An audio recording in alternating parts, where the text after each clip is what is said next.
भारतीय विज्ञान संचारक समूह में ही पुनः एक बार बहुत बहुत स्वागत है हमारे सभी श्रोतागणों का। और साथ ही साथ हमारे आज के अतिथि श्री अनिल कुमार थानवी जी का। सर बहुत बहुत स्वागत है। और प्लीज सर।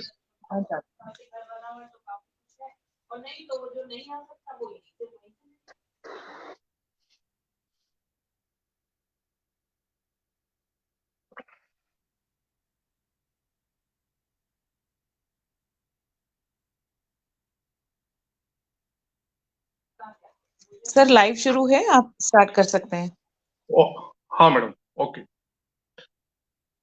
भारतीय विज्ञान संचार समूह के इस मंच पर पूर्व की श्रृंखला में हम आज जो प्रस्तुत करना चाहते हैं, जैसे कि भाग 1 और भाग 2 में हमने बताया महाद्वीप और महासागरों की उत्पत्ति कैसे हुई, और हमने एक नए तरीके से समझाया कि origin of continents and ocean on the base of conversion and transformation, on the base of a new and complete different theory of formation and evolution of solar system.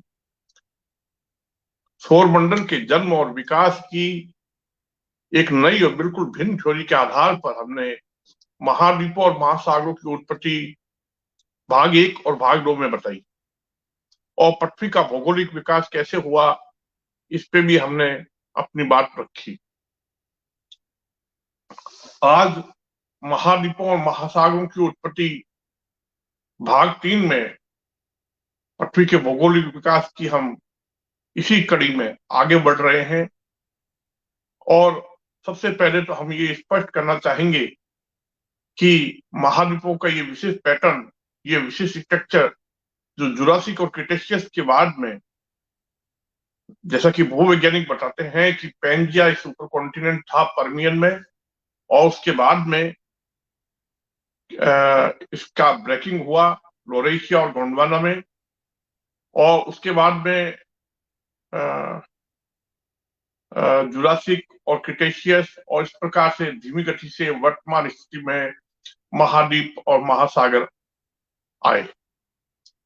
तो साथियों, आज हम जो प्रस्तुत करना चाहते हैं इसमें हम ये बताएंगे कि महाद्वीपों का ये विशेष प्रकार की आकृति, कि उत्तरी अमेरिका की ये विशेष प्रकार की शेप क्यों है, और दक्षिण अमेरिका की ये विशेष प्रकार की शेप यानी आकृति क्यों है। इनके बीच जो मैक्सिको और पनामा, कैरिबियन, ये छोटे छोटे द्वीप है जो बेंडिंग हुए हुए हैं, मुड़े हुए हैं, ऐसा क्यों है। उत्तर अमेरिका और दक्षिण अमेरिका को देखने पर स्पष्ट लगता है कि एक अंग्रेजी के अक्षर, कैपिटल अक्षर एस की तरह से मुड़ा हुआ है। इसी प्रकार से मिड अटलांटिक रीज जो समुद्र के अंदर है, एक प्रकार की पर्वत श्रृंखला की तरह है, वो भी कुछ कुछ एस प्रकार की आकृति के रूप में है। इसके बाद में आप अगर वेस्टर्न यूरोप को देखें और अफ्रीका को देखें, इस प्रकार से एस प्रकार की आकृति बन जाती है, एक बेंडिंग आकृति बन जाती है। कुछ छोटे बड़े द्वीप, महाद्वीप, और इस प्रकार से एशिया और यूरोप को दो भागों में देखने पर एक पर्वत श्रृंखला है, वो भी क्या है कि इसी तरह से मुड़ी हुई, बेंड हुई हुई है। ऊपर नोविया जमेलिया एक छोटा सा द्वीप है, वो भी बेंड हुआ हुआ है। तो साथियों, आज की इस चर्चा में इंडिया को भी देखें तो इस प्रकार से बेंडिंग प्रकार की आकृति है, मुड़ी हुई आकृति है। इसके बाद में फिलीपींस, कंबोडिया, सुमात्रा, जावा, और इस प्रकार से सिंगापुर, इंडोनेशिया, ये वाला स्थान है, यहाँ पे भी बेंड, मुड़ी हुई आकृति बनती है। ऑस्ट्रेलिया का स्ट्रक्चर देखें तो कुछ कुछ ऐसा महसूस होता है कि ऑस्ट्रेलिया भी बेंड हुआ है, मुड़ा हुआ है। इसके बाद हवाई द्वीप समूह बेंड जो है वो तो फेमस है। अगर न्यूजीलैंड को देखें तो वो विपरीत दिशा में मुड़ा हुआ लगता है, उसमें बहुत बड़ा फाल्ट है। न्यूजीलैंड के दो हिस्से इस प्रकार से अगर उत्तर और दक्षिण गोलार्ध के द्वीपों और महाद्वीपों को ध्यान से नोट करें तो हमें ये विपरीत दिशा में मुड़े हुए साफ और स्पष्ट दिखाई देते हैं। अगर अंटार्कटिका को भी देखें तो उसकी आकृति एक विशेष प्रकार से साइक्लोनिक ढंग से दिखाई देती है। इसके अलावा और मैं ध्यान दिलाना चाहूंगा कि आर्कटिक और अंटार्कटिका ऐसा लगता है जैसे जुपिटर, सैटर्न, यूरेनस, नेपच्यून, इनके पोल्स है, इनके जो ध्रुव है, वो ध्रुव जो है कुछ कुछ समानताएं पृथ्वी के ध्रुवों से लगती है। ऐसा लगता है कि संपूर्ण ग्लोब पर द्वीप और महाद्वीप जो differential rotation Jupiter, Saturn, Uranus और नेपच्यून में है, वही पृथ्वी में भी रेमिनेंट के रूप में दिखाई देते हैं। इस प्रकार से आप एक क्रमिक परिवर्तन को नोट कर सकते हैं।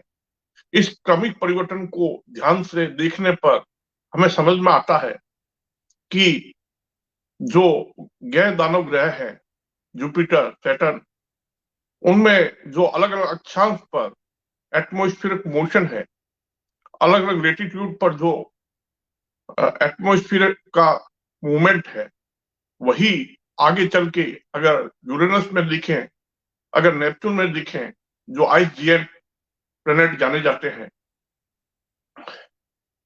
तो इस तरह से अगर और आगे बढ़े तो कुछ सुपर आर्क और इस प्रकार से कैप्टर ग्रह है, और उसके बाद में हम पृथ्वी पर तक पहुंचते हैं तो धीमी गति से, जैसा कि हमने पहले बताया, जो सॉलिडिफिकेशन हुआ, धीमी गति से जो महाद्वीपों का स्ट्रक्चर डेवलप हुआ, वो वर्तमान में उसी का एक परिणाम है।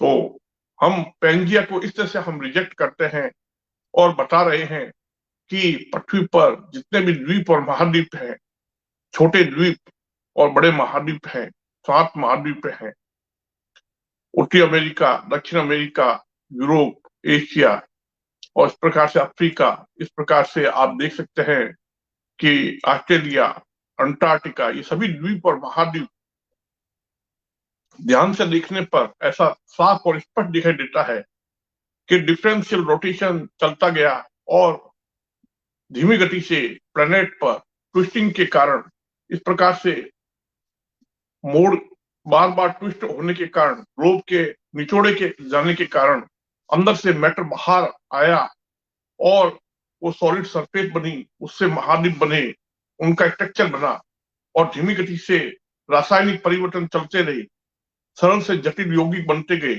और धीमी गति से अणु, परमाणु, आणविक अभिक्रियाएं हुई और इस प्रकार से सरल से जटिल यौगिक बनते गए और धीमी गति से पृथ्वी का पृथ्वी तक पहुंचते रासायनिक परिवर्तन होता गया। ये रासायनिक परिवर्तन एक बहुत लंबी क्रमिक चैन श्रृंखला का परिणाम है, जो हम पिछली कड़ियों में बताते रहे हैं। तो आपको आज मैं जो बात बता रहा हूं उसमें यह है कि हमारे पृथ्वी पर, ग्रह पर जो ये भौगोलिक विकास है, जो महाद्वीप और महासागर उत्पन्न हुए, वो लगातार ट्विस्टिंग के कारण वोल्केनो इरप्शन हुआ और सरफेस पर आकर के मैटर इकट्ठा हुआ। इस प्रकार से उत्तर अमेरिका बना, दक्षिण अमेरिका बना, छोटे बड़े द्वीप और महाद्वीप बने, एशिया, यूरोप बना, इस प्रकार से अफ्रीका बना, इस प्रकार से इंडिया और ऑस्ट्रेलिया और सभी द्वीप और महाद्वीप बने। तो साथियों, कुछ द्वीप और महाद्वीप जो है ग्लेशियर पिघलने के साथ, हिमयुग समाप्त होने के साथ साथ जलमग्न हो गए और धीरे धीरे पृथ्वी के कुछ द्वीप है और महाद्वीप है, वो जलमग्न हो गए। इस तरह से हमारा ये पृथ्वी ग्रह जो है बहुत लंबी और जैसे कि बताया जाता है कि 4.6 बिलियन वर्ष पहले हमारे सौर मंडल का जन्म होने लगा और उसके बाद में 4.54 बिलियन वर्ष पर पृथ्वी का अस्तित्व आने लगा और उसके बाद पृथ्वी पर जो द्वीप और महाद्वीप बनने लगे। एडियन सबसे पहले जो इयॉन था, उसके बाद में धीमी गति से पृथ्वी का भौगोलिक विकास होता गया और पृथ्वी के भौगोलिक विकास को भूवैज्ञानिक अलग अलग इयॉन और इरा के रूप में डिस्क्राइब करते हैं, समझाते हैं। इसमें पिछले 500 वर्षों से, जो 500 वर्ष के लगभग बताया जाता है कि सबसे पहले जब विश्व का नक्शा दुनिया के सामने आने लगा, यूरोपियन कंट्रीज में ये चर्चाएं होने लगी और विश्व के नक्शे को विचार किया जाने लगा, तो पता चला कि अफ्रीका और साउथ अमेरिका ऐसा लगता है जैसे एक दूसरे में फिट होते हुए लगते हैं। तो ये एक प्रारंभिक विचार था जब कई लोगों का के दिमाग में ऐसा आया। फ्रांसिस बेकन एक दार्शनिक हुए, उन्होंने भी ऐसा कहा कि अफ्रीका का किनारा और दक्षिण अमेरिका का किनारा ऐसा लगता है जैसे आपस में फिट होते हुए हैं। तो इसके बाद में धीमी गति से जैसे जैसे भूगोल के बारे में और नई नई जानकारियां प्राप्त हुई, महासागरों के बारे में नई जानकारियां प्राप्त हुई, तो ये बात आगे बढ़ती गई और कई भूवैज्ञानिकों ने एक विचारधारा बनाई कि कुछ ड्रिफ्ट हुआ और ड्रिफ्ट होते हुए महाद्वीप अलग हुए। तो सबसे पहले पैंजिया की थ्योरी अल्फ्रेड वेगनर ने जो प्रस्तुत की 1912 में, उन्होंने अपनी कॉन्टिनेंटल ड्रिफ्ट थ्योरी बताई, जिसमें कहा कि सभी महाद्वीप आपस में जुड़े हुए एक महाद्वीप के रूप में थे। उसका नाम पैंजिया था। और ब्लैक होने के बाद में किस तरह से पैंजिया अलग अलग दिशाओं में, फ्लोरेशिया, गोंडवाना और उसके बाद में दूसरे दिशाओं में, अलग अलग दिशाओं में ये ब्लैक होते हुए हटते गए। तो साथियों, अब मैं आपको बताता हूं कि हकीकत क्या है। भूवैज्ञानिक केवल पृथ्वी के आधार पर अपनी बात कह रहे हैं और अब तक भूविज्ञान पर जो विचार हुआ है वो पृथ्वी के जो मिनरल्स, रॉक्स और इस प्रकार से फॉसिल्स और प्लांट्स, एनिमल्स और इस प्रकार से दूसरे जो कारण है जिसमें पर्वतों की उत्पत्ति और इस प्रकार से कैसे हुई, ये बताया जाता है। तो वो समानताएं ध्यान में रखते हुए ये बताया गया कि वास्तव में कैसे अलग अलग इयॉन में अलग अलग सुपर कॉन्टिनेंट, तो सुपर कॉन्टिनेंट साइकिल को अनेक भूवैज्ञानिकों ने, इसमें स्कॉटी नाम के एक एनिमेशन को बनाने वाले भूवैज्ञानिक भी है जिन्होंने एनिमेशन के द्वारा समझाया है कि महाद्वीप किस प्रकार से ब्रेक होकर के दूर हटते हैं। प्रिय साथियों, जैसा कि मैंने बताया कि भूवैज्ञानिक केवल पृथ्वी पर आधारित बातों को कर रहे हैं। उन्होंने पृथ्वी के अतीत को केवल 4.54 बिलियन वर्ष तक ही सौरमंडल के जन्म और विकास की जो नेबुलर हाइपोथेसिस है उसके आधार पर समझाया है। तो मैं जो बात कह रहा हूं वो बात कह रहा हूं केप्लर मिशन और दूसरे अभियानों से जितने ग्रहों का पता चला है, तो उन अभियानों से 6000 से ज्यादा ग्रहों का पता चला है और उसमें गैर दानव रॉकी ग्रह है, पृथ्वी जैसी ग्रह है। तो जब उन ग्रहों की कंपेरेटिव स्टडी की जाती है, उनके मास, वॉल्यूम, रेडियस और उनकी ग्रेविटी, उनके केमिकल और भौगोलिक और जैविक सभी तरीके से भौगोलिक रूप से उनका स्टडी किया जाता है, उनका कंपेरेटिव स्टडी किया जाता है, तब पता चलता है कि बात बदल गई है और हमें भूविज्ञान को एक नए सिरे से सोचना पड़ता है। हमें अपने आप को अपडेट करना पड़ता है। अगर जुपिटर में ध्यान से देखें तो अलग अलग अक्षांश पर एटमॉस्फेरिक मोशन, क्योंकि जुपिटर अनंत काल तक जुपिटर अवस्था में ही नहीं रहेगा। इसमें जो मैटर है उसमें रासायनिक जो हल्के तत्व, हल्के यौगिक है, वो जटिल यौगिकों में इसमें वायुमंडल अलग होगा, पानी अलग होगा और भारी यौगिक तत्व अलग होंगे।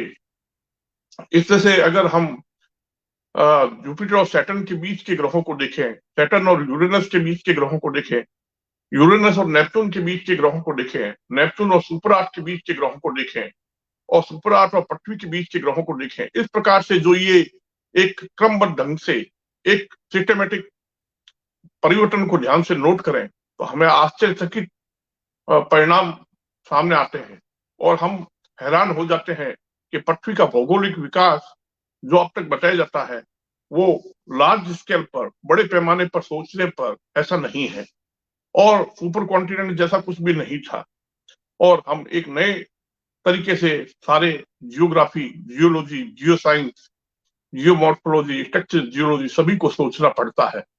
प्लेट टेक्टोनिक्स कैसे अस्तित्व में आने लगता है, कैसे सॉलिडिफिकेशन होता है, कैसे ड्रिफ्ट, हार्ट, फोल्ड, सबडक्शन, सभी बातें एक नए सिरे से सोचनी पड़ती है। कैसे भारत की उत्पत्ति हुई, कैसे दूसरे महाद्वीपों की उत्पत्ति हुई, कैसे छोटे बड़े द्वीपों की उत्पत्ति हुई, ये हमें एक नए सिरे से सोचना पड़ता है। जैसा कि हमने बताया कि गैस दानव ग्रहों में मैटर जो है अलग अलग अक्षांश पर अलग अलग डायरेक्शन में चलता है, विपरीत डायरेक्शन में चलता है। अगर जुपिटर में देखें तो जोनल रोटेशन यानी डिफरेंशियल रोटेशन इस तरह से अपोजिट डायरेक्शन में चलता है, अपोजिट डायरेक्शन में। इसी तरह से अगर सैटर्न में देखें उसमें भी इसी प्रकार से विपरीत दिशा में चल रहा है। अगर यूरेनस नेपच्यून को देखें तो उनमें स्वर्लिंग मोशन जो होता है, इसके बाद में धीमी गति से जैसे जैसे एक ग्रह रॉकी ग्रह में पहुंचता है, क्योंकि पृथ्वी से पहले जो ग्रह मिले हैं सुपरा, सुपरा से पहले कैप्लर ग्रह, मिनी नेपच्यून, मिनी नेपच्यून से पहले नेपच्यून, नेपच्यून से पहले मिनी यूरेनस, और मिनी यूरेनस से पहले सैटर्न, सैटर्न से पहले भी अनेक ग्रह, और फिर जुपिटर, जुपिटर से पहले हॉट जुपिटर। तो इस तरह से हमारा जो सोलर सिस्टम है वो कन्वर्जन से उत्पन्न हुआ, ट्रांसफॉर्मेशन से उत्पन्न हुआ। पृथ्वी का जन्म ट्रांसफॉर्मेशन से हुआ, ना कि कॉलिजन से हुआ। इस तरह से अगर हम और बैक में जाते हैं और हम देखते हैं कि हमारा जो सोलर सिस्टम है वो पहले क्या है कि हमारा सूर्य जो है वर्तमान आकार, वर्तमान द्रव्यमान, वर्तमान ग्रेविटी और वर्तमान जो उसका मैग्नेटिक नेचर है, उसका ग्रेविटेशनल नेचर है, उसका मैटर है, पहले बड़ा था और बड़ा था और बड़ा था। इस तरह से हमारा सोलर सिस्टम जो है पहले उसका सूर्य बड़े आकार में था, बड़े साइज में था। तो मैंने आपको दिखाए अनेक चित्र, और जैसा कि मैंने आपको बताया कि हमारे सूर्य की जो उत्पत्ति है वो नेबुलर हाइपोथेसिस से नहीं हुई, और हमने बताया कि सूर्य जो है इस प्रकार से हमारा जो सोलर सिस्टम है वो इस तरह से उत्पन्न हुआ, और इस प्रकार से सौरमंडल की आयु 4.6 बिलियन वर्ष नहीं है, और हमारे पृथ्वी की आयु भी 4.54 बिलियन वर्ष आयु नहीं है। तो हमने बताया कि सूर्य जो है पहले इस प्रकार से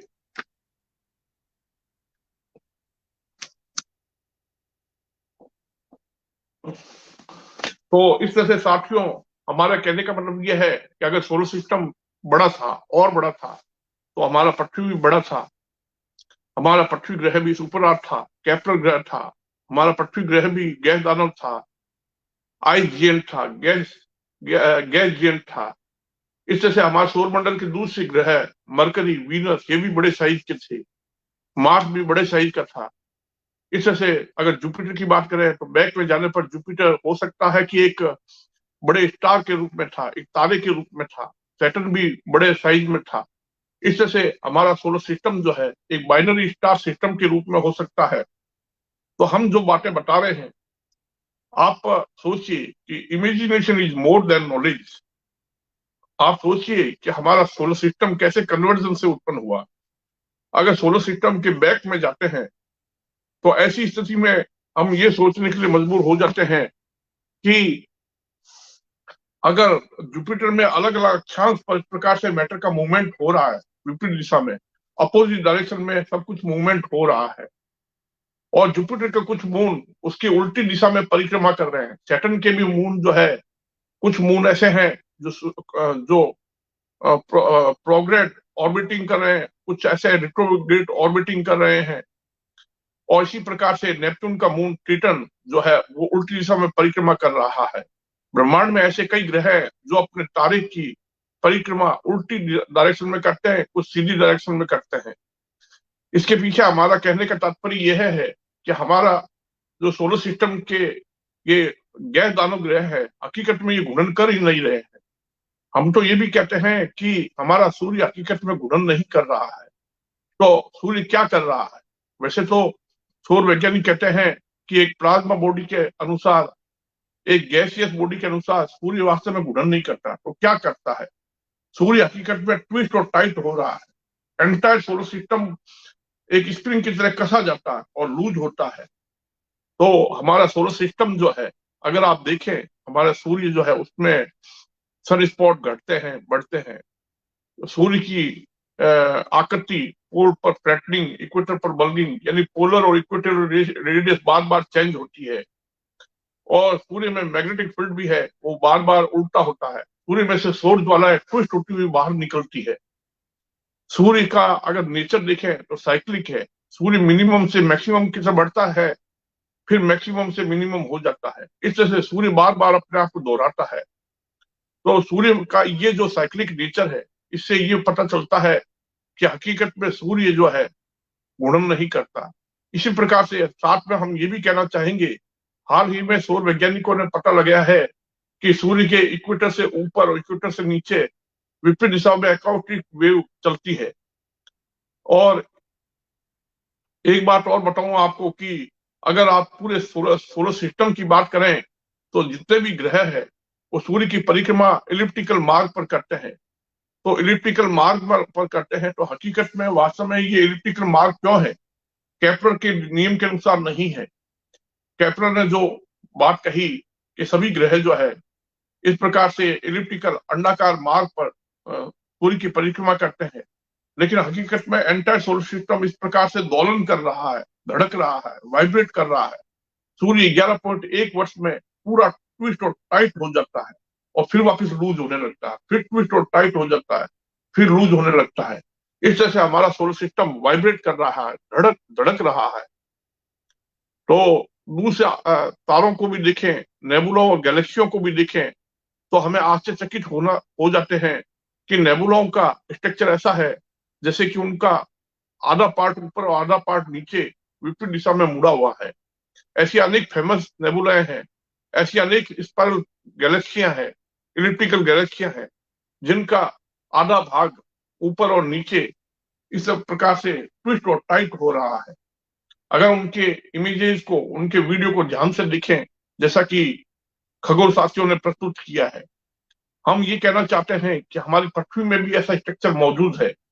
हमारे पृथ्वी के प्लांट्स, एनिमल्स सभी में ट्विस्टिंग होता है। अगर आ, सभी प्रकार के मैमल्स, सभी प्रकार के ऑर्थोपोडा, सिलेंटेटा, रेप्टिलिया सभी के स्केलेटन को देखें, कंकाल को देखें, तो उनके कंकाल की ज्योमेट्रिकल शेप ऐसी लगती है जैसे कि उनमें ट्विस्टिंग है। जैसे कई प्लांट्स ऐसे हैं जिनका तना ट्विस्ट होता है, उनके पत्ते भी ट्विस्ट होते हैं, उनके फल भी ट्विस्ट होते हैं। इसी प्रकार से पृथ्वी पर कई ऐसे चीजें हैं जिनको साफ ट्विस्ट और टाइट होते हुए देख सकते हैं। कई जीव जंतु, कीट पतंगे, पेड़ पौधे, उनकी हैबिट में ट्विस्टिंग और टाइटनिंग है। इसी प्रकार ये ये कारण कहाँ से आया? ये पृथ्वी के भौगोलिक कारण से आया। तो कैसे आया? अगर पृथ्वी में ट्विस्टिंग है, तो जैसा कि पहले पूर्व की कड़ियों में मैंने बताया कि मास्को यूनिवर्सिटी के बुलेटिन में एक शोध पत्र है जो गूगल पर आप सर्च कर सकते हैं, जिसका नाम है twisting of the art in geological history. इस शोध पत्र को अगर आप गूगल पर सर्च करके फिर इसको डाउनलोड करके पढ़ें तो आपको आश्चर्य होगा कि दुनिया में ऐसी चर्चा है कि उत्तरी गोलार्ध के जो द्वीप और महाद्वीप है और दक्षिण गोलार्ध के द्वीप और महाद्वीप है वो विपरीत दिशा में मुड़े हुए हैं। ऐसा क्यों है? आखिर जुरासिक और क्रिटेशियस में ऐसा क्या हुआ? पिछले ईयोन में ऐसा क्यों नहीं हुआ? बाद में ऐसा ऐसा क्या हुआ? और कन्वेक्शन ने और कन्वेक्टिव फोर्स ऐसा क्यों कार्य करने लगी? ग्रेविटी में ऐसा क्या चेंजेस हुआ कि उत्तरी और दक्षिण गोलार्ध के द्वीप और महाद्वीप ट्विस्ट होने लगे? इसका जवाब अभी तक तो नहीं है। किसी वैज्ञानिक के पास में इसका जवाब नहीं है। कुछ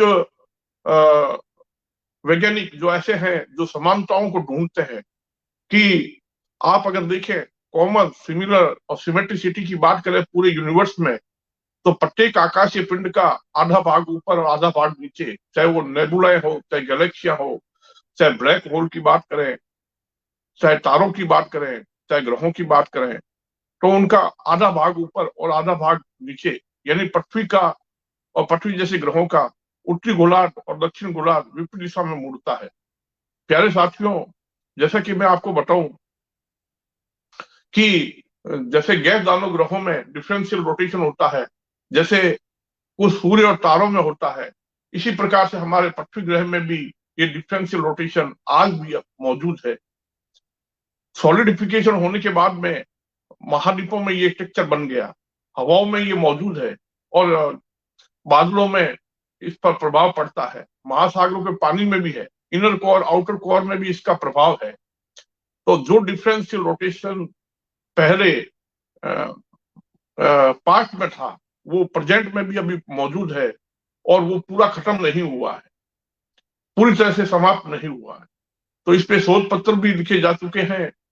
हमारा कहने का मतलब है, there are some common similar symmetricity in entire system of universe. इसलिए भूगोल पर हमारा नजरिया जो है, भूगोल के बारे में हमारी जो सोच है, बड़ी सोच है। हम पूरे यूनिवर्सल कॉमन सिस्टम को, सिमिलरिटी सिस्टम को, सिमेट्रिसिटी को लेकर के चल रहे हैं, जबकि भूवैज्ञानिक केवल पृथ्वी की बात करते हैं। हम एंटायर यूनिवर्सल कॉमन सिस्टम की बात कर रहे हैं, हम एंटायर सिमिलर सिस्टम की बात कर रहे हैं। तो सारे ब्रह्मांड में कुछ बातें ऐसी है जो एक दूसरे को कंपेयर करने पर समझ में आता है कि उनमें समानताएं हैं, उनमें कुछ ऐसी समानताएं हैं जिनको इनकार नहीं किया जा सकता। वैसे तो कुछ लोग फिबोनाची नंबर के अनुसार बताते हैं, कुछ लोगों को कहना है एक ज्योमेट्रिकल पैटर्न जो है सारे ब्रह्मांड में व्याप्त है। वो डीएनए के डबल हेलिक्स में भी है, प्लांट्स में भी है और लिविंग्स में, मैमल्स में, ऑर्थोपोडा डीएनए में, सभी में है। इस तरह से ये कॉमन पैटर्न हमारे जियोलॉजी को कैसे प्रभावित करता है, भूविज्ञान को कैसे प्रभावित करता है। तो आज हम जो बात कर रहे हैं वो ये कहना चाहते हैं, क्या हकीकत में पृथ्वी घूर्णन करती है, और अगर पृथ्वी घूर्णन करती है तो इसके पीछे क्या बेसिक चीज है। तो वास्तव में आपको बताऊं कि अभी हाल ही में 2023 में शोध पत्र मैंने देखा गूगल पे कि oscillation of the 6 year oscillation of whole earth system, ये गूगल पर सर्च कीजिए आप, ये शोध पत्र है और इसको पढ़ने के बाद में आपके दिमाग में आएगा कि पृथ्वी दोलन करती है। अगर 6 वर्ष में पृथ्वी दोलन करती है तो कैसे दोलन करती है, उसका दोलन का वीडियो कैसे बनाया जाए। जैसे कि मैंने अपने पिछले भाग में दोलन, पृथ्वी के दोलन का वीडियो बनाया, जो मैंने वो आपके सामने प्रस्तुत किया। मेरे YouTube चैनल पर भी पृथ्वी के दोलन का वीडियो मैंने दिखाया है कि पृथ्वी कैसे दोलन करती है, और इसी प्रकार से सूर्य भी कैसे दोलन करता है, दूसरे आकाशीय पिंड भी कैसे दोलन करते हैं। प्रत्येक आकाशीय पिंड की ज्यामिति, आकृति चेंज होती है, सूर्य की ऑब्लेट शेप चेंज होती रहती है, जिसको वेरिएबल ऑब्लेटनेस कहते हैं। तो जुपिटर, सैटर्न की भी वेरिएबल ऑब्लेटनेस चेंज होती रहती है। इसी प्रकार से हमारी पृथ्वी है, इसके भी ध्रुवों को देखे और इसको इक्वेटर को देखे तो इसका इक्वेटर फैल जाता है और ध्रुव दब जाते हैं। ऐसा नासा के वैज्ञानिकों ने शोध पत्र लिखा है और आप इस शोध पत्र को देख सकते हैं, ऐसा स्टडी चल रहा है। तो साथियों, आपको बताऊं कि किस तरह से हमारा ये अर्थ सिस्टम जो है वो हकीकत में विराट रूप से दिखे तो मथा जा रहा है, मंथन हो रहा है, क्योंकि बादल एक डायरेक्शन में नहीं चलते, घूर्णन के डायरेक्शन में नहीं चलते। आप कहेंगे ये कोरियोलिस फोर्स के कारण है। हवाएं एक डायरेक्शन में नहीं चलती, आप कहेंगे ये कोरियोलिस फोर्स के कारण है।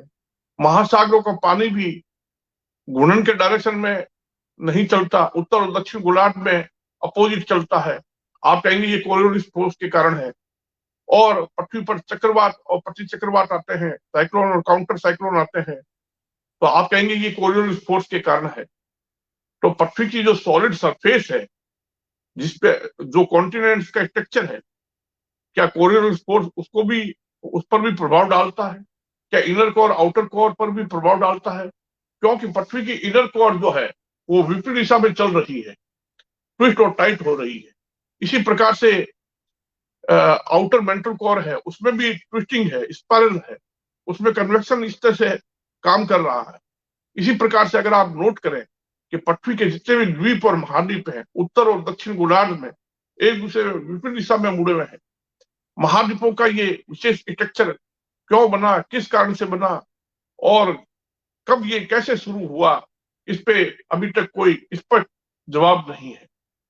तो साथियों, मैं आपको बताना चाहूंगा कि जैसे कि मैंने ये चित्र आपको पहले दिखाया था, उसी के क्रम में मैं आपको बताना चाहूंगा कि देखिए, ये देखिए, जैसे कि मैंने आपको ये चित्र दिखाया था पहले,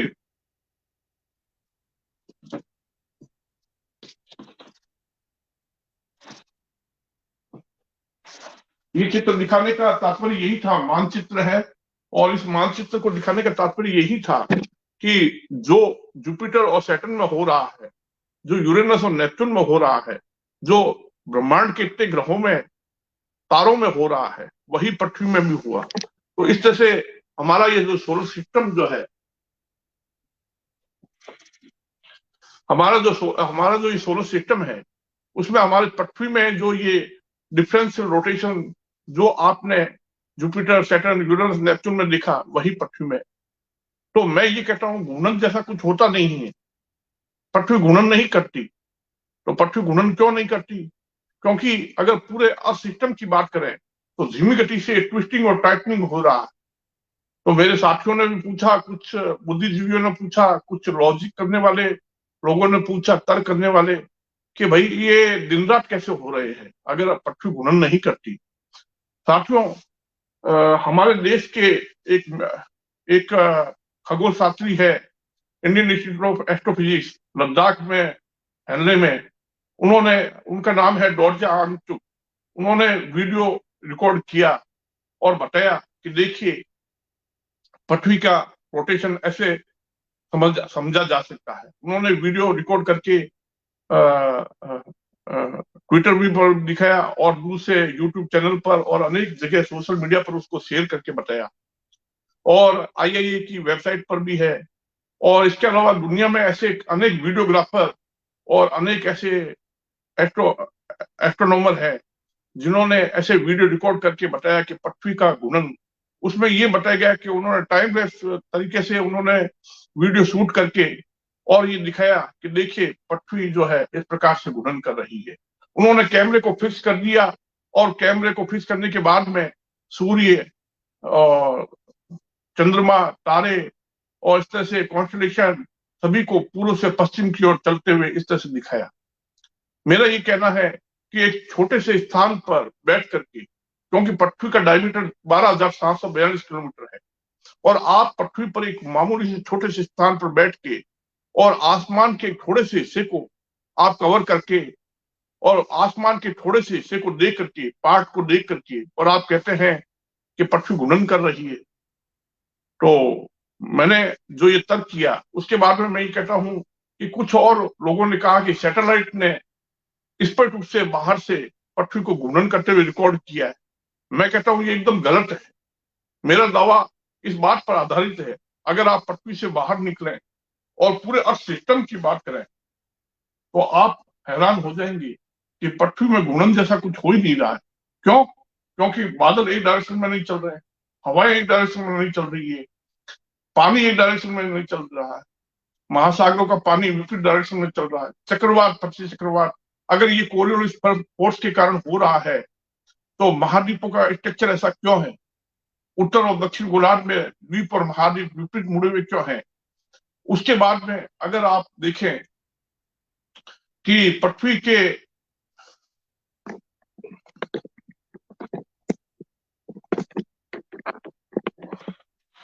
उसके बाद अगर देखें आप पृथ्वी के inner core, outer mantle core को, उसमें भी ऐसा है। पृथ्वी पर जीव जंतु प्राणी भी पृथ्वी के घूर्णन के डायरेक्शन में नहीं चलते।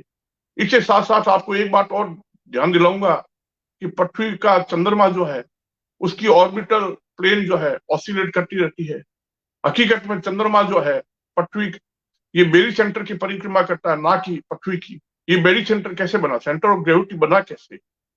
इसके बाद मैं आपको बताऊं कि अगर एंटायर होल अर्थ सिस्टम की बात करें तो होल अर्थ सिस्टम धड़क रहा है, वाइब्रेट कर रहा है।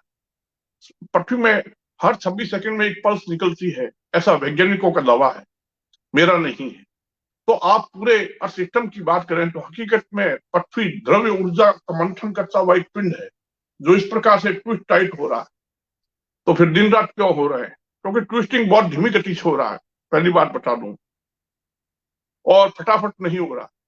और पृथ्वी में टेक्टोनिक हलचल एक डायरेक्शन में नहीं है। उत्तर गोलार्ध में जो सिज्मिक वेव है वो एक डायरेक्शन में, और दक्षिण गोलार्ध में विपरीत दिशा में है। अगर आप पूरे पृथ्वी सिस्टम को ध्यान से नोट करें तो आप हैरान हो जाएंगे कि ये द्रव्य ऊर्जा का मंथन करता हुआ एक ग्रह है, ना कि गुणन करता हुआ।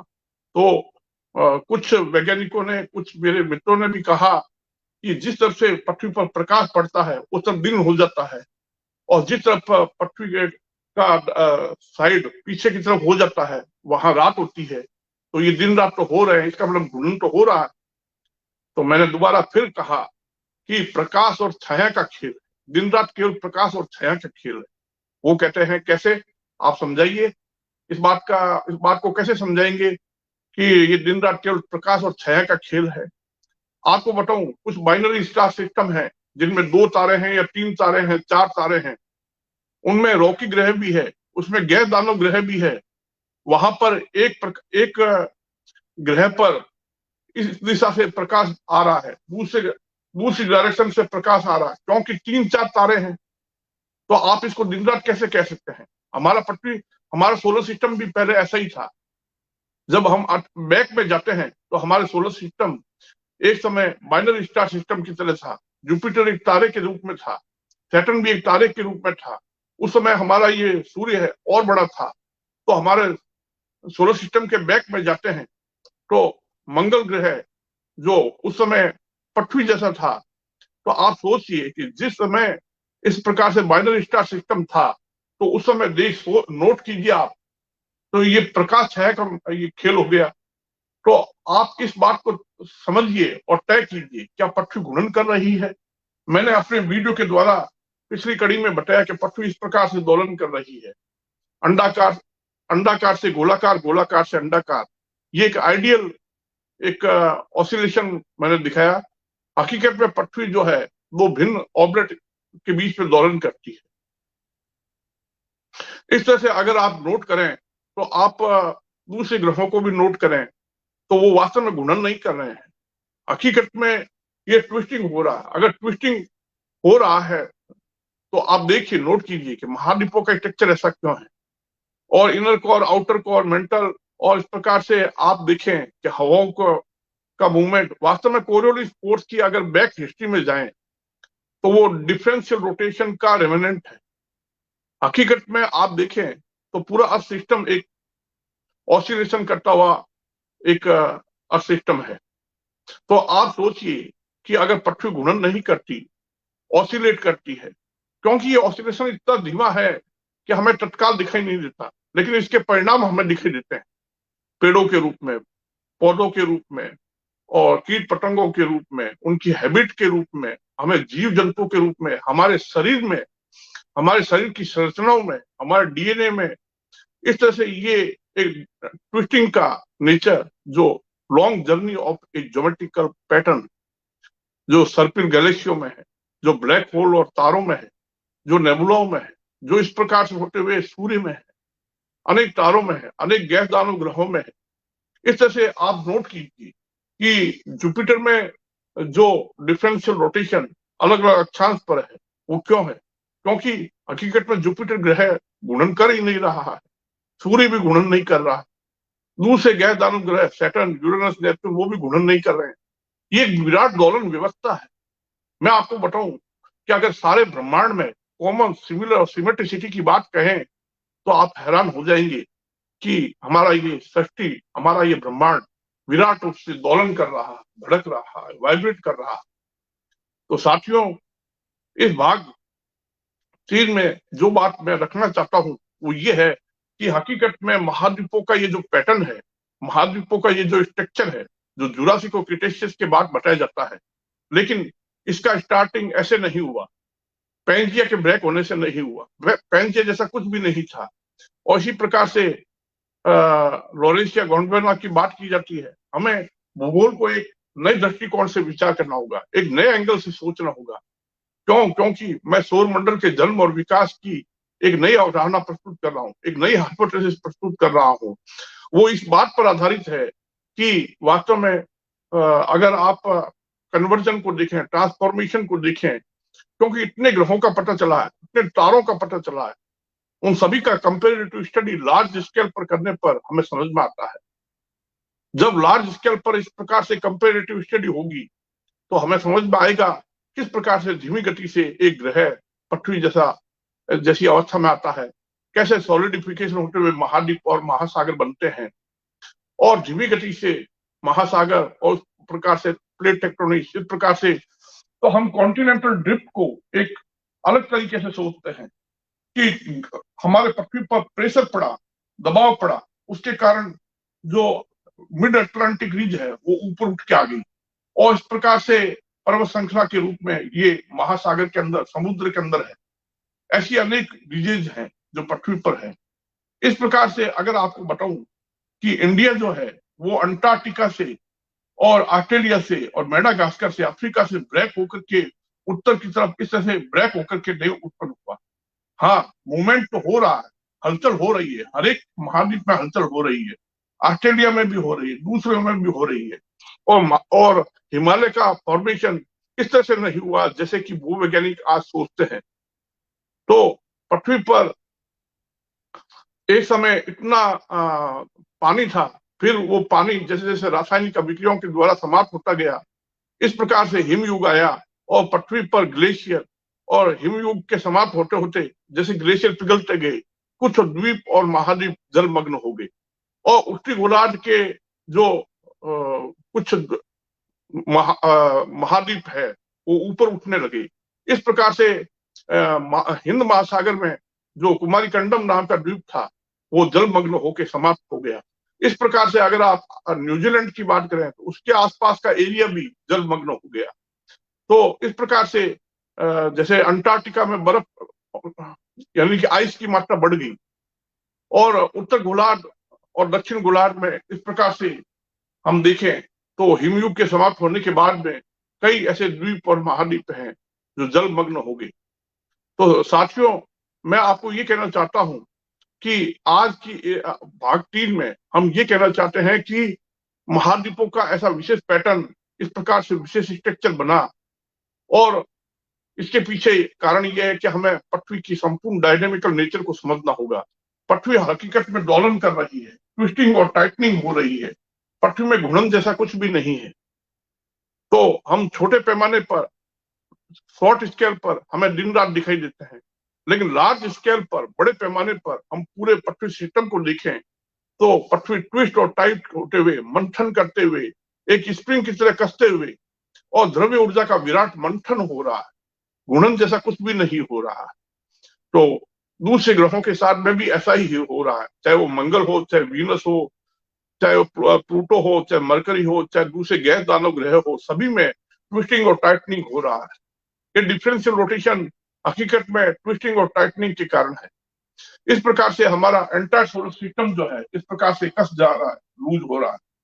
तो जब मैं कहता हूं कि पैंजे जैसा कुछ नहीं था, तो भूवैज्ञानिकों को आश्चर्य होता है और वो कहते हैं कि आप कैसे दावा कर सकते हैं कि पैंजे जैसा कुछ भी नहीं था या सुपर कॉन्टिनेंट जैसा कुछ भी नहीं था। पिछले 500 सालों से हम इस अंधानुकरण को जारी कर रखा है, और हम पूरे यूनिवर्सल कॉमन सिस्टम की तरफ ध्यान नहीं दे रहे हैं। अगर पूरे यूनिवर्सल कॉमन सिमिलर और सिमेट्रिसिटी की बात करें तो हमें पता चलता है कि आखिर हमारा ये जो पृथ्वी ग्रह है किस तरह से लार्ज स्केल पर, बड़े पैमाने पर एक दोलन करता हुआ, धड़कता हुआ, वाइब्रेट करता हुआ एक पिंड है, और इसमें घूर्णन जैसा कुछ भी नहीं हो रहा है, और ट्विस्टिंग और टाइटनिंग के कारण अंदर का मैटर बाहर निकल करके, वोल्केनो इरप्शन से बाहर निकल के ट्विस्ट और टाइट होते हुए और कॉन्टिनेंट्स का फॉर्मेशन हुआ, यानी महाद्वीप बने और महाद्वीपों की जमीन बनी, पर्वत बने। तो इस प्रकार से पृथ्वी पर जितने भी रीजेज है, जितने भी सबडक्शन हो रहा है, जितना भी फाल्ट और फोल्ड हो रहा है, transfer plate motion, convergent plate motion और डाइवर्जेंट प्लेट मोशन हो रहा है, ये इसके पीछे कारण ये है कि पृथ्वी ग्रह सिकुड़ते हुए और इस दबाव के कारण, इस प्रेशर के कारण, इस तरह से वायुमंडलीय दबाव क्यों बना, क्योंकि पृथ्वी पर ऊपर से प्रेशर, तो इस तरह से पृथ्वी जो है इस प्रकार से ट्विस्ट और टाइट हो रहा है, कसा जा रहा है। तो साथियों, आज मैं ये कहना चाहता हूं इस भाग 3 में कि हमारे पृथ्वी का जो महाद्वीपों का जो पैटर्न है, उसके पीछे पूरी कहानी ये है। और आप इसके इसके और आगे बढ़ने से पहले, इस बात को और आगे बढ़ाने से पहले मैं आपको ये कहना चाहूंगा कि पृथ्वी का संपूर्ण भौगोलिक विकास जिस तरह से आज स्कूलों में, कॉलेजों में बताया जाता है, स्कूलों में सीनियर क्लासेज में पृथ्वी के भूगोल के बारे में बताया जाता है और कॉलेजों में भी भूगोल पे रिसर्च भी होता है, फील्ड में जाके काम करते हैं, वो मैग्नेटिक नेचर रॉक्स की चेक करते हैं और फॉसिल्स को चेक करते हैं, रॉक्स को चेक करते हैं, मिनरल्स को चेक करते हैं, स्ट्रक्चर जियोलॉजी को पढ़ते हैं, मिनरोलॉजी को पढ़ते हैं और पेट्रोलॉजी को पढ़ते हैं। इतनी शाखाएं, इतनी ब्रांचेज हैं और रॉक्स में जो मैग्नेटिक नेचर है उसको भी नोट करते हैं। तो मैं आपको बताऊं कि हमें ये समझना होगा कि पहले तो हम ये जान रहे हैं कि महाद्वीपों का ये पैटर्न जो है एक लंबी ट्विस्टिंग और टाइटनिंग मंथन क्रिया का परिणाम है। तो साथियों, पृथ्वी के द्वीप और महाद्वीप इस प्रकार से लगातार पृथ्वी के ट्विस्ट और टाइट होने से अंदर से वोल्केनो इरप्शन क्यों होता है, भूकंप क्यों आते हैं और सुनामी क्यों आते हैं, क्या कारण है, सिस्मिक वेव क्यों चलती है और इस प्रकार से पृथ्वी में टोरॉइडल और स्फेरॉइडल ऑसिलेशन क्यों दिखाया जाता है। तो साथियों, इसके पीछे मूल कारण ये है कि हकीकत में एंटायर पृथ्वी सिस्टम इस प्रकार से दोलन कर रहा है। तो ज्वार भाटा आते हैं और हमारा चंद्रमा जो है वो क्या है कि वो अर्थ को के पानी को खींचता है, ऐसा नहीं है, बल्कि पूरा का पूरा अर्थ सिस्टम जो है इस प्रकार से वाइब्रेट कर रहा है, ऑसिलेट कर रहा है। इस तरह से मैं ये कहना चाहता हूं कि पृथ्वी में पर महाद्वीपों का ये स्ट्रक्चर पैटर्न इस कारण से आया, प्लेट टेक्टोनिक्स का कारण ये है और सभी प्रकार के भौगोलिक हलचल का कारण कि कॉन्टिनेंट्स में मूवमेंट होता है। और भारत की उत्पत्ति जो है इस प्रकार से अंटार्कटिका से, ऑस्ट्रेलिया से और इस प्रकार से मेडागास्कर और से ब्रेक होकर के उत्तर दिशा में सरकने से नहीं हुई।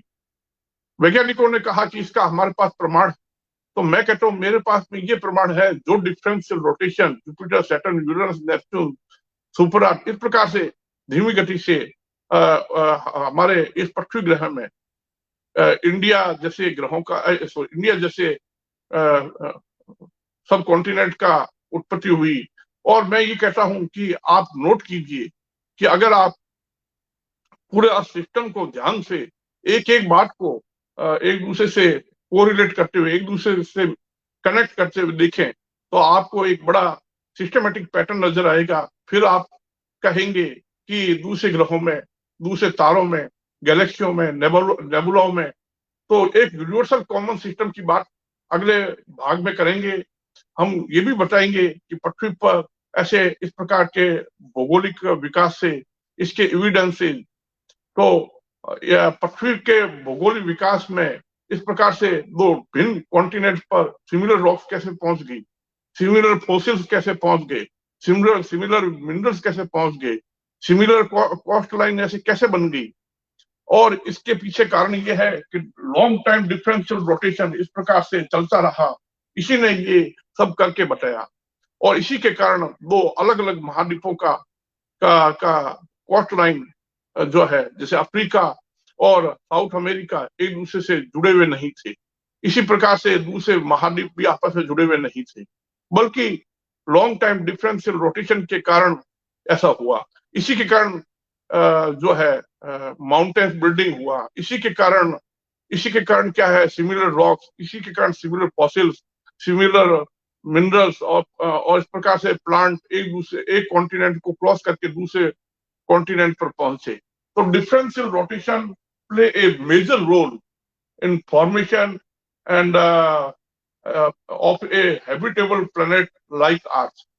तो हमारे ये पृथ्वी जैसे ग्रह की पूरी स्थापना, इसका पूरा विकास कैसे हुआ, इसके पीछे डिफरेंशियल रोटेशन की बहुत बड़ी भूमिका है। तो अगर आप नॉर्थ पोल और साउथ पोल को नोट करें, पृथ्वी के नॉर्थ पोल यानी आर्कटिक रीजन को नोट करें और साउथ पोल यानी अंटार्कटिका को नोट करें और दूसरे ग्रहों के नॉर्थ पोल और साउथ पोल को नोट करें, चाहे वो सैटर्न का हेक्सागोन नॉर्थ पोल और साउथ पोल की बात हो, चाहे जुपिटर के दोनों नॉर्थ पोल साउथ पोल की बात हो, तो यूरेनस नेपच्यून की बात हो, या ब्रह्मांड के जितने भी ग्रह हैं ज्ञात अज्ञात, उनके नॉर्थ पोल साउथ पोल की बात हो, तो आप हैरान हो जाएंगे कि उनपे जो मूवमेंट होता है वैसा ही मूवमेंट हमारे पृथ्वी के अंटार्कटिका और आर्कटिक रीजन में वो रेमिनेंट के रूप में आज भी मौजूद है। तो कहने का मतलब ये है कि differential rotation play a major role in shaping of a continent, और इस तरह से धीमी गति से हमारे पृथ्वी ग्रह पर महाद्वीपों का ये विशेष ज्योमेट्रिकल पैटर्न अस्तित्व में आया। तो आज की इस कड़ी में बस मैं इतना कहना चाहूंगा कि हमारा जो ये पृथ्वी ग्रह है, इसका जो भौगोलिक विकास हुआ, महाद्वीप और महासागर बने, वो सिस्टमेटिक ढंग से एक कन्वर्जन प्रोसेस से इस तरह से वर्तमान स्थिति तक पहुंचे। इस तरह से हम इस बात को स्वीकार करते हैं कि प्लेट मोशन होता है, हाँ होता है, कि कॉन्टिनेंट्स के प्लेट मूवमेंट करते हैं, बिल्कुल करते हैं, और कॉन्टिनेंट्स जो है उनका क्या है कि जो कन्वर्जेंट, डाइवर्जेंट और ट्रांसफॉर्म प्लेट मोशन होता है, थर्ड फोर्ड सभी को स्वीकार करते हैं। लेकिन हकीकत में हमारा ये पृथ्वी ग्रह जो है सिकुड़ रहा है, एक्सपेंड नहीं हो रहा है। जैसे कि हमने पिछले भाग में बताया कि हमारा ये पृथ्वी ग्रह कैसे सिकुड़ते हुए, कैसे इसमें ड्रिफ्ट संभव है। जब महाद्वीप इस प्रकार से, सॉरी, पूरा अर्थ सिस्टम इस प्रकार से दबाव के साथ सिकुड़ता गया, क्योंकि पृथ्वी पर हर एक चीज सिकुड़ रही है। ऐसे नहीं है कि पृथ्वी के केवल क्या है कि महाद्वीप ही सिकुड़ रहे हैं। आप नोट कीजिए कि आप जिस स्थान पे बैठे हैं, क्या वो स्थान एक्सपेंड हो रहा है? मैं बीकानेर में बैठा हूं, क्या बीकानेर एक्सपेंड हो रहा है? क्या राजस्थान एक्सपेंड हो रहा है? क्या इंडिया एक्सपेंड हो रहा है? क्या एशिया एक्सपेंड हो रहा है? क्या पृथ्वी के इतने द्वीप और महाद्वीप है वो एक्सपेंड हो रहे हैं? एक्सपेंड तो कुछ हो ही नहीं रहा है। हर चीज घट रही है, कम हो रही है, सिकुड़ रही है। अगर हम अपने बॉडी को देखें, मैमल्स, ऑटोपोडा, सभी को देखें, प्लांट्स को देखें, सब सिकुड़ रहे हैं। जितने भी प्राकृतिक रिसोर्सेज है वो सब कम होते जा रहे हैं। कुछ मानवीय कारणों से, कुछ नेचुरल कारणों से पृथ्वी ग्रह जो है वर्तमान में हीट बढ़ने से एक्सपेंड होता हुआ लगता है। लेकिन ओवरऑल अगर देखें तो हमारा ये पृथ्वी ग्रह सिकुड़ रहा है, एक्सपेंड नहीं हो। और सिकुड़ते हुए क्या होगा कि नेक्स्ट ये वीनस जैसा, मार्स जैसा, मरकरी जैसा, प्लूटो जैसा, गैनीमीड जैसा, इस प्रकार से सिकुड़ते सिकुड़ते चंद्रमाओं में, चंद्रमाओं से फिर कॉमेट में, कॉमेट से एस्ट्रॉइड में, एस्ट्रॉइड से मीटर्स में ब्रेक होते हुए विलीन हो जाएगा। तो इस प्रकार से हमारा ये पृथ्वी ग्रह का भविष्य है। किसी अज्ञात नेबुलू नाम के ग्रह के टकराने से पृथ्वी का अंत नहीं होगा। तो मैं आपको बताऊं कि हमारे इस पृथ्वी ग्रह का भौगोलिक विकास पार्ट थर्ड में हम ये कहना चाहते हैं कि हमारे इस पृथ्वी ग्रह में हकीकत में इस प्रकार से ट्विस्टिंग और टाइटनिंग हो रहा है, और पृथ्वी जो है उस पर दिन रात की हकीकत क्या है, और पृथ्वी जो है हकीकत में महाद्वीपों का ऐसा स्पेशल स्ट्रक्चर, स्पेशल पैटर्न क्यों बना, ये सोचने की बात है। तो twisting of the earth in geological history, ये शोध पत्र जैसे कि मैंने बताया कि गूगल पर आप सर्च कर सकते हैं, मॉस्को यूनिवर्सिटी के बुलेटिन में ये पेपर उपलब्ध है और आप इसको स्टडी करके देख सकते हैं। इसके अलावा भी दुनिया में अनेक भूवैज्ञानिक और पृथ्वी वैज्ञानिक ये जानते हैं कि उत्तर और दक्षिण गोलार्ध में महाद्वीपों का जो ज्योमेट्रिकल स्ट्रक्चर है वो इस प्रकार की बेंडिंग आकृति की तरह है, जैसा कि मैंने आपको ये दिखाया, ये एक तरह से दिखाया आपको। तो साथियों,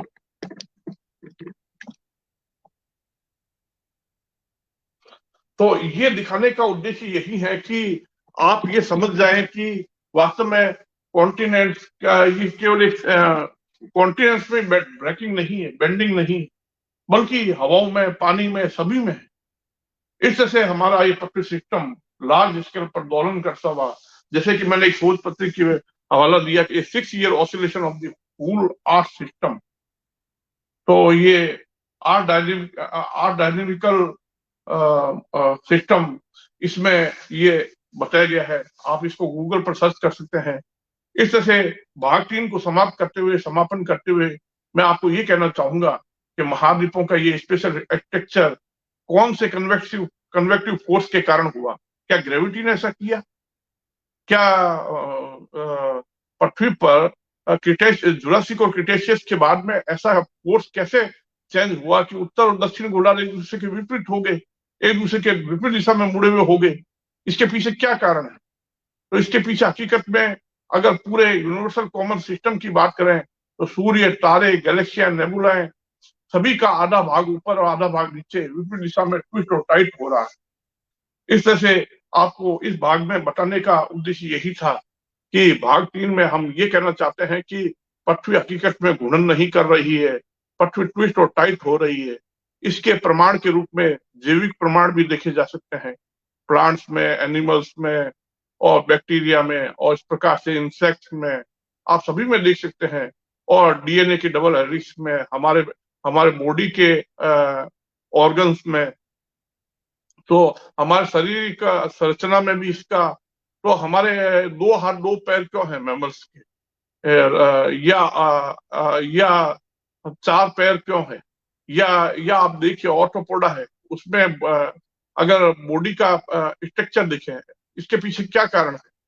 तो अगली कड़ियों में हम कुछ जैविक बातों के बारे में भी बताएंगे कि पृथ्वी का जैविक विकास किस प्रकार से हुआ, और डार्विन के सिद्धांत की भी चर्चा करेंगे। इसके बाद में पानी कैसे आया और किस प्रकार से ये ओजोन लेयर भी बनी। इस प्रकार से पृथ्वी का एक सिस्टमेटिक और बेहद ही सुनियोजित तरीके से विकास होता गया, कैसे हुआ संभव, तो हम आगे फिर इस पर चर्चा करेंगे। आपको ये भाग कैसा लगा? कृपया इसको जरूर देखें, अपने मित्रों को भी दिखाएं, लाइक, कमेंट, शेयर करें, अपने साथियों से चर्चा करें, ऐसा मेरा निवेदन है। मैं आपके सामने एक नवाचार प्रस्तुत कर रहा हूँ। हो सकता है मैं गलत भी हूँ, हो सकता है मैं सही भी हूँ। किसी को मेरी बात अच्छी लगेगी कि ये एक विज्ञान का नवाचार हो सकता है कि बहुत ही उपयोगी हो, और भविष्य के वैज्ञानिकों के लिए ये एक बहुत ही नया रास्ता खुल सकता है। तो ये एक इनोवेटिव आइडिया आपके सामने रखा है। भाग 3 को समापन करने के बाद में अगले कड़ियों में मैं पृथ्वी के जैविक विकास, पृथ्वी के पर महासागरों की उत्पत्ति, और पृथ्वी पर और दूसरी बातों पर चर्चा करेंगे, ओरिजिन ऑफ लाइफ। तो साथियों, आपके माध्यम से ये बात देश में, दुनिया में सभी जगह पहुंचेगी। जितने भी भू विज्ञान के डिपार्टमेंट है वहां पहुंचेगी, यूनिवर्सिटी, कॉलेज में, और आपके माध्यम से ये जीएसआई और एस्ट्रोनॉमी के जितने भी संस्थान है, पृथ्वी पृथ्वी अर्थ अर्थ डिपार्टमेंट है, अर्थ प्लानिटरी साइंटिस्ट है, वो भी विचार करेंगे क्या ये ऐसा हो सकता है। तो मेरा निवेदन है, आप इस बात को शेयर करें, लोगों को अधिक से अधिक बताएं, और अपनी बात को मैं यहीं पे विराम देते हुए आज भाग 3 इसका समापन करता हूं। आपको कैसा लगा? और आपके लाइक, कमेंट और शेयर से शायद ये विचार दूसरे लोग इस पे मंथन करेंगे, सोचेंगे, जानेंगे, और कुछ नई बात आएगी, ऐसा मैं सोचता हूं। ऐसा आप लोगों से निवेदन करता हूं कि आप इसको जितना ज्यादा शेयर करेंगे। मैंने पूर्व की कड़ियों में भी आपको जो जो बातें बताई है कि भाग 1 और भाग 2, उसमें भी आप इसको देखें, विचार करें। और इसके अलावा आपको जो पूरे अब तक मैं प्रस्तुत करता रहा हूं इस मंच पर, तो भारतीय विज्ञान संचार समूह के इस मंच पर जो जो बातें मैं आपके सामने रख रहा हूं, मेरा निवेदन है आप इसको गंभीरता से विचार करेंगे, और दूसरे लोगों को भी इस पे विचार करने के लिए प्रेरित करेंगे। तो हो सकता है कि कोई नई खोज आपके सामने, आपके स्वयं के दिमाग में कुछ नवाचार आ सकता है, आपके स्वयं के दिमाग में कुछ अद्भुत जानकारी आ सकती है। तो आपको कैसा लगा? मैं एक बार फिर निवेदन करूंगा, कृपया इसको अधिक से अधिक शेयर करें, अधिक से अधिक लाइक करें, कमेंट करें। धन्यवाद। आज के लिए बस इतना ही।